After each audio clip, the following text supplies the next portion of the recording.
Hello, everyone. Thanks for checking out this special episode of Really Dicey. This is Manny, and I'm here with. Stefan Surratt. I run Dragon Peak Publishing, which is the fancy name for the one-man show that's me. And I've been putting together a big project for a few years now. So I you know, saw an opportunity to talk to someone about Manny because I like the show, and uh, and so here I am. And today we're going to talk about the Conquest of Chaos, a dungeon crawl classics game that you're kickstarting very shortly. Am I correct? Yeah, well, 99% it's on BackerKit, so crowdfunding, but not technically kickstarting. But yes, I definitely need some help on this because it's six adventures. It's gonna take people from that level zero funnel, and I got a level one, two, three, four, and five adventure to kind of end things with. So I have spent a good chunk of change on art so far, and need some help for art and printing because it's gotten expensive. But it's I checked the the level three adventure was actually the very first like I got the idea for, and I checked the like Google Docs like creation of the file date, and it was like September 19th, 2020. So it's Hmm. taken me a while to put these all together and make them like one beautiful or nasty cohesive form. Hmm. And this is not your first crowdfunding project. You've done several others that were very successful. Am I Yeah, correct? I've done like half a dozen over on Kickstarter, mostly for DCC, some that mostly for like just me, but I've also like helped other people manage theirs. So I've you know, this, the how to crowdfund and get a book to a printer and stuff, like I know how to do that. Yeah, I've done it enough times. It's a lot of boxes in the back room and finding a night after my kiddo goes to sleep where I can, get my wife to help me pack a whole lot of envelopes. So let's start at the beginning.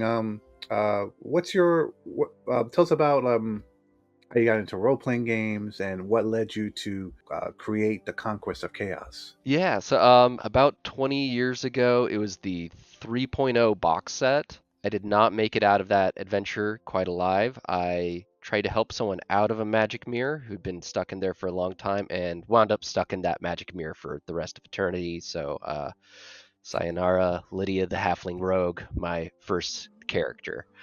So I walked home that day from my friend's house who lived like a block away. Didn't stop thinking about D&D and role playing games ever since, and not like I wasn't already a nerd, but a new path in nerddom. I started taking that road. Couple years later, I'm running a lot of games, and I think I might have played one home or one like published adventure in like the first decade probably of running and playing games, except for like that first box set.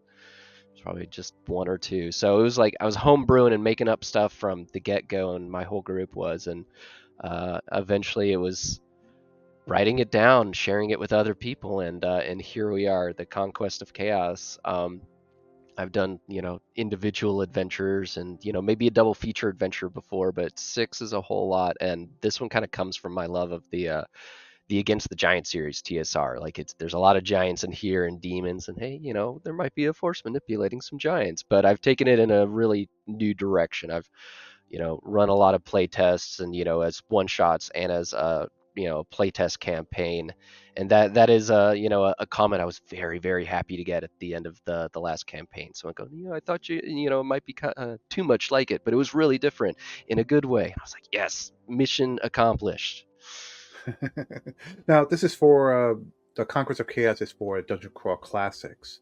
Now, if I may ask, why did you decide to do a Dungeon Crawl Classics adventure? Why not like a D&D 5e or anything similar like that? Well, I've run a 1 to 25 campaign. That ended like the week before COVID lockdown ended in my state. So it's been about like 4 years now since I've run a, really even touched 5e. But after running 1 to 20, and I was already like kind of on my way out, I was like, I know how the sausage is made. I've made the sausage. I don't want any more sausage. I want something different. I want something where like things just move quicker. And I saw like a Reddit post talking about the mighty deed of arms mechanic for warriors in DCC, where they don't need to take tons of feats or specialize in something.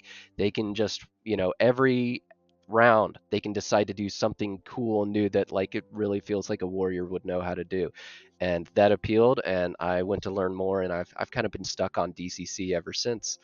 Yeah, I love plenty of other games too, but DCC has been the mainstay for me.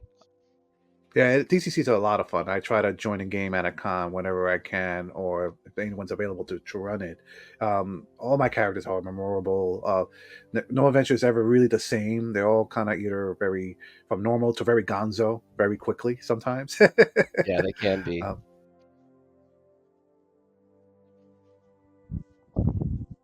Hmm.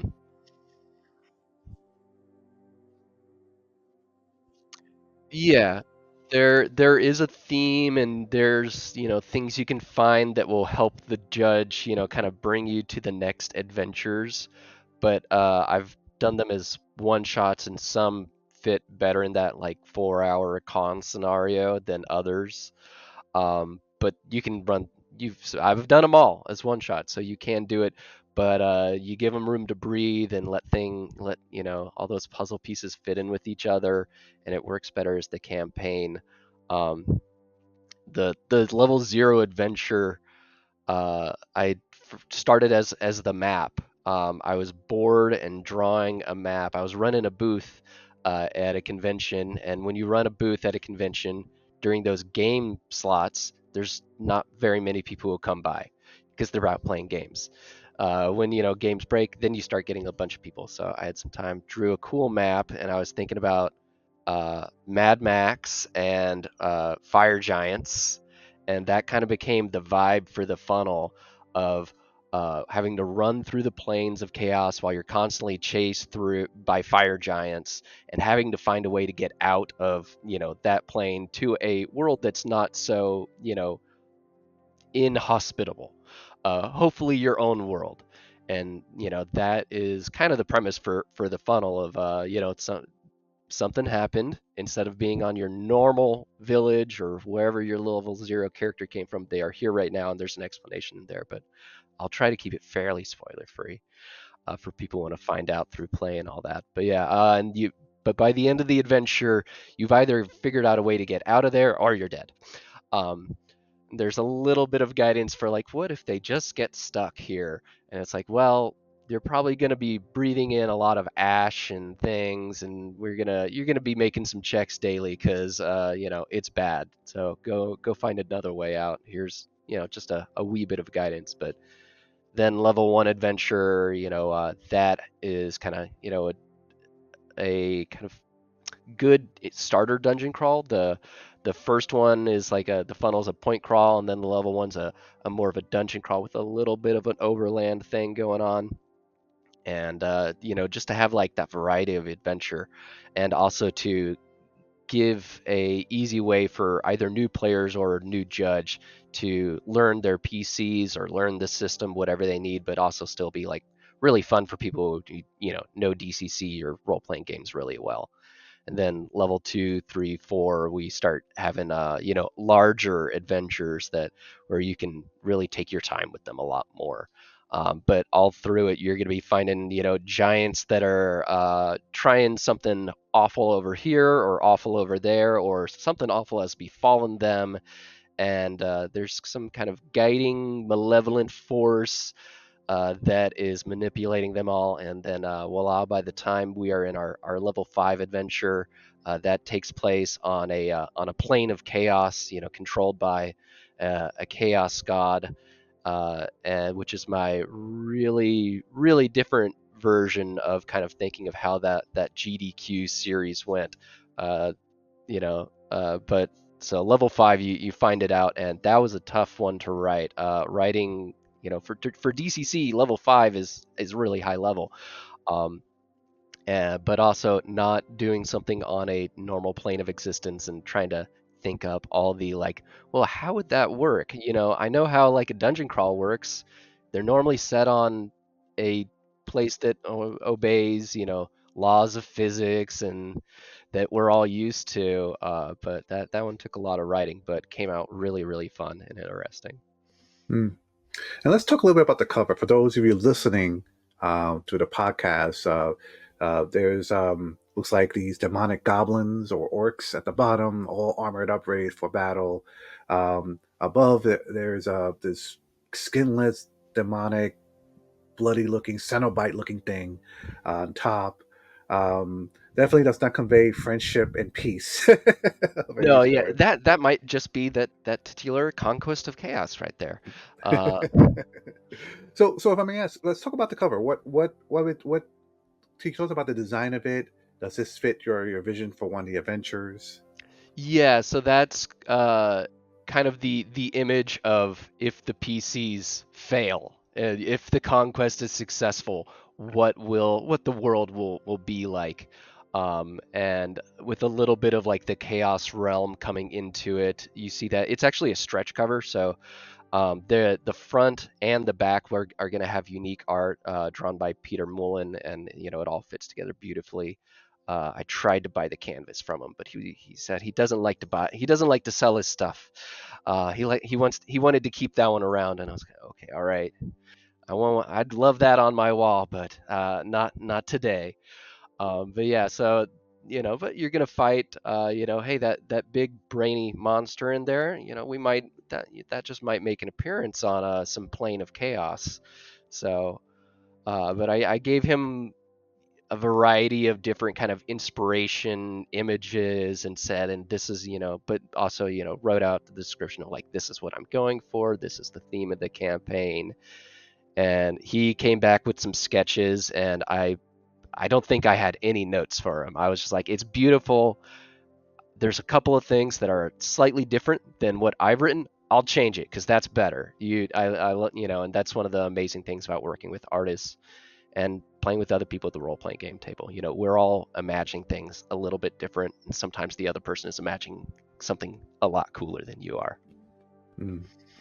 Now, and it's the art that I'm showing here. Is that the final cover? I know what you sent me an early copy, but I'm not sure. That'll basically be the final cover. I might change the colors on the words, or the image might move slightly up. I'll throw a compatible with DCC RPG logo on there, but that's 95% what the final cover is going to look like.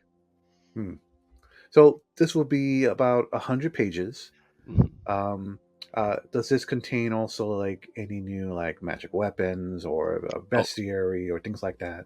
yeah. I didn't put like a distinct bestiary in the back, but each adventure has new all new monsters in there. I mean, if it's a giant, you probably got a giant in some book somewhere, but here's this kind of giant, here's this kind of ooze, here's these magic items. So all new stuff that you're going to find in there. I did put a glossary of magic items in the back of what can be found in each of the adventures, because at some point you're going to be in the level 4 adventure, and a player's going to go, I have this thing I wrote down on my character sheet, but I don't know what it does. So I experienced that in running my campaign, and had to take a little time flipping through all my notes. So I stuck a glossary in the back to make it easier on judges. But lots of new magic items, lots of new monsters, and I really tried to make each adventure also like feel distinct, so that you're not just doing like another dungeon crawl, another dungeon crawl, another dungeon crawl. So that yeah, you want them to each be memorable in like the kind of like design of like what the player's goal is, what the monsters they're fighting are, what the layout of the environment is going to be like. So I tried to make it as special as possible for everyone. Hmm. Tell us about the crowdfunding plans for this so far. Yeah, so a launch on January 21st. Go for a month. I guess January 21st, 2025 for those in the far flung future. Um, but yeah, go for a month. If you can hop there on day 1 or 2, first 48 hours, you'll get like a free patch that has like a cool skull on it. It says "We are the Road Crew," and that's a big DCC thing. They encourage the road crew and playing games in public and just inviting a bunch of people to join in. I've also got some extra stuff in there. You can get the book itself. I'm planning on assuming this all goes well. Um, That'll be available, as widely as I can make it afterwards. But if you hop on the crowdfunding, you'll probably get it at a little bit of a better price. I've also there's that patch, and if you want to, get like a premium tier, I'll sign the book, and there's also a like a dice tray and another special patch with like a weird looking wizard that it says I got corrupted on it. And I'm working with someone to do Foundry VTT support. So all the maps will be plugged in there. There'll be tokens for every monster and import an NPC. And so yeah, trying to make this as big and best of a thing as I can. Mm. Now, most of this is completed already. Once the crowdfunding deadline comes about, Mhm. how quickly will this go to the printers? Probably within April, I would say it's probably going to hit the printers. I've gotten a lot of the art done already. I've, contacted artists for the remaining art. So for the most part, it's waiting on them. But I also, hey, please don't just wait around, folks, because I have, you know, if I don't get money for this, I can't send it. Yeah, I'm just going to sit on this and try to come up with a plan to be able to, recoup the, big expenses I've incurred for this, and try not to let my wife know how much I've spent for a while. Um, so yeah, please do help it out. But I'm going to try to get it out to people as fast as possible. Within, hopefully within a month or so, people will get at least a work in progress PDF that has most, if not all, the art. And then, give people a few weeks. Tell me if they find any typos that I didn't manage to find or the editor didn't manage to find. Send it off to a printer, get it back, get it out to him as soon as possible. Because from doing past Kickstarters and stuff before, I hate having other people's money in my account, knowing I owe them something. Like that gives me anxiety. So I try to come as ready as I can, to the Kickstarter. And usually that I've done more because this is just a bigger project. Usually that at least means like it's fully written, it's been play tested. At least editing is an editor is going to see it if they haven't already seen it, because at very least the writing, if I'm doing all the writing, I can that doesn't cost me anything but time and energy, of course, but that doesn't cost me anything to get as ready as possible. So I have one stretch goal adventure that hasn't been written, but it has been play tested twice. I've done 2 sessions of it, so I've got a very good, very strong, outline to write off of and play test a couple more times. So do make me work quickly on that, folks. If we can hit that play test or that stretch goal, and I'll make it happen. Actually, I'm gonna be working on writing it this week, which is about 9 days before the campaign launches at time of recording. But I'm gonna be even the stretch goals that might not be a part of it. I'm gonna try to get that into a better state because yeah, I just want to get it out quickly. I don't want to keep people's money for 2 years like some Mm, Kickstarters will, and you wonder if it's ever going to come out. I've been on time or early for every crowdfunding thing I've managed in the past, mm. so that I'm going to try to keep that reputation. For anyone that's watching this video and it's been years, since the end of the crowdfunding project, can do you plan to have this available like at Drive to RPG or a different site? Yeah, definitely PDFs online for I don't know if I've always done POD in the past. I probably will at some point, but I think I might just be waiting until after the print run, has some time to stand on its own. Because ideally, I want to get this, out to the backers. But then I'm also going to talk with Goodman Games about getting distribution into retail stores. So, I'd like, if assuming that works out, and this is going to be a big book, so retailers do love that. They like that more than zines, which is primarily what I've made in the past. I'm gonna have to say, get out to your local game store and look for it there, or look on, or bug them about ordering it from Goodman Hmm. Games, because I'll be distributing through them. So when you craft an adventure together, what comes first? Does the story come first? Does like maybe skirmishes in your mind of like what potential battles could be come first? Like, well, where do you go when you want to create something? It There's no one right answer, and the real secret is it's going to come to you in different ways, and different writers are going to find their own approach to it. So that, it's a creative process. There's no one right answer. Um, so it with like the funnel, the first one was like thinking about fire giants, chasing you, and like what could a funnel full of giants be? Hey, one or two giants could probably kill 16 level 0 characters. You probably don't need that many of them. And so then it became that idea and me drawing a map of what like a interesting chase would be like, and the different weird things you see and the place you can try to hide or use to gain a little advantage. The level 2 adventure in there came from watching the Ghibli movie Castle in the Sky, and they've got these robots in there and the place floating in the sky and like all these like weird glyphs in the background, the architecture of this sky island Laputa, that is like not remarked upon by characters, but it's just there for you to wonder about.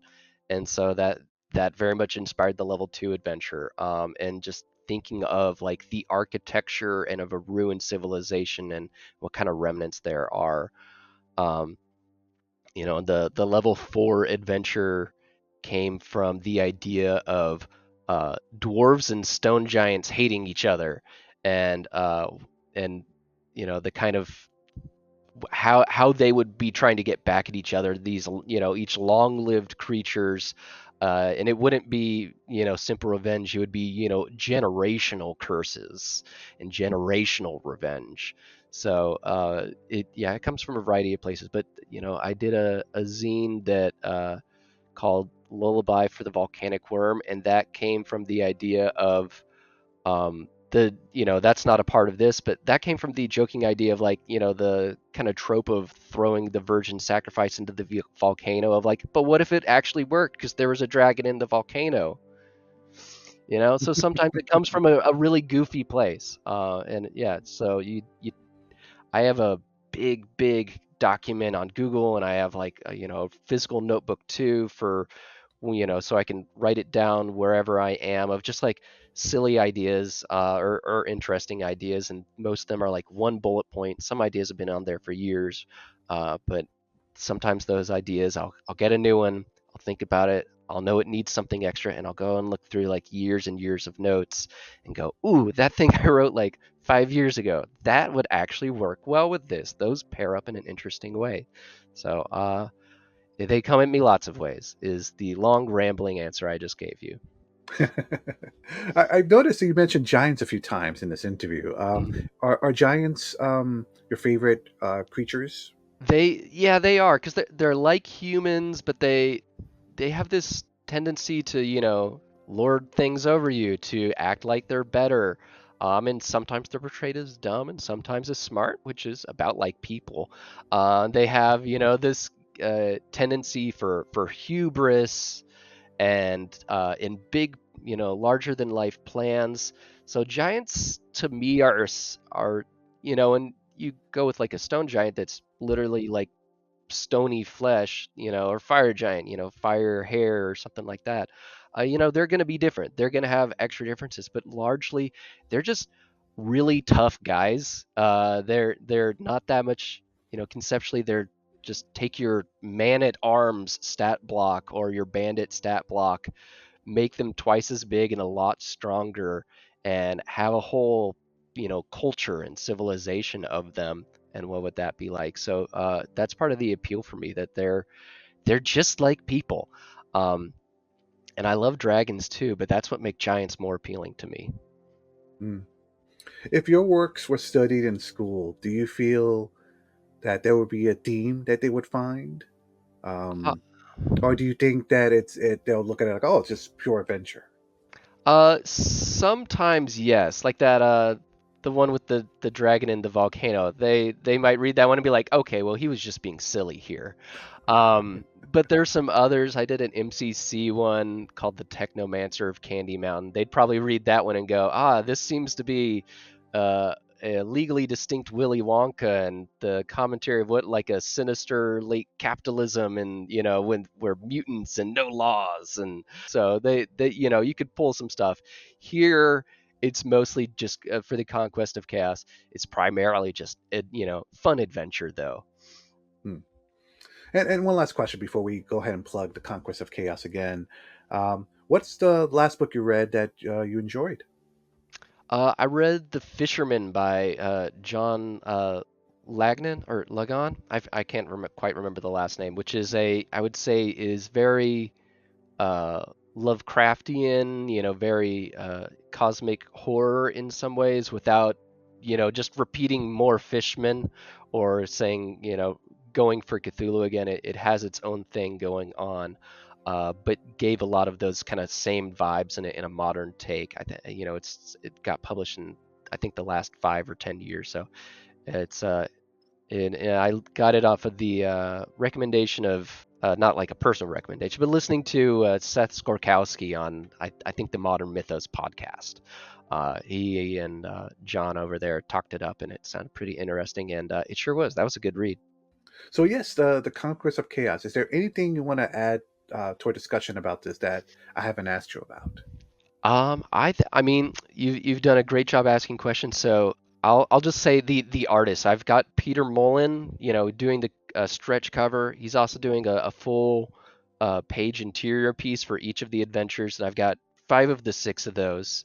I'm also having, Davin Klutz do the cartography, and I've worked with him in the past. He started doing some freelance work for Goodman Games. I've got Hodag, who is, if people are familiar with the OSR, you've at least seen his art. If you don't know him, that man is prolific. Got some Hodag art in there, and I'm gonna have Kirill Chengov, who I worked with on a previous adventure called the Prisoners of the Secret Overlords, and he's doing a lot of the interior art as well. So just saying, I like my writing, but I've gotten a great editor, Gilbert is to work on this. He did like a lot of the editing. He did the majority of the editing for Weird Frontiers, that massive tome of a role playing game. But yeah, I'm working with a great team of people to really help it shine and make it as amazing as possible for everyone out there. So the Conquest of Chaos for Dungeon Crawl Classics coming out on crowdfunding on BackerKit, January 21st, 2025. Well, Stefan, thank you so much for taking the time to talk to us about the Conquest of Chaos. I love that cover. It's so brutal, um, and so DCC. And to our viewers out there, thank you for watching. Stay safe out there. We'll see you next time.